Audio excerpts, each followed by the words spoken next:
সুন্দর নির্বাচন করার জন্য ক্যাপেবল।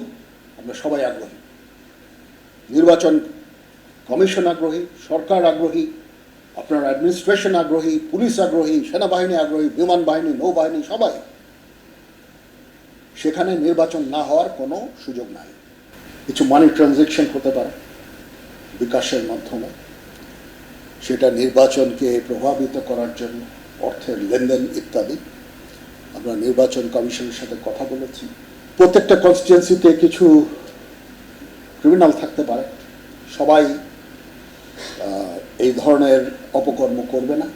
ইলেকশন ডেতে রিগিং করা, ভোটারদের পোলিং স্টেশনে যেতে বাধা প্রদান করা ইত্যাদি। সেটার জন্য আমরা আশা করব যে আমার বাহিনী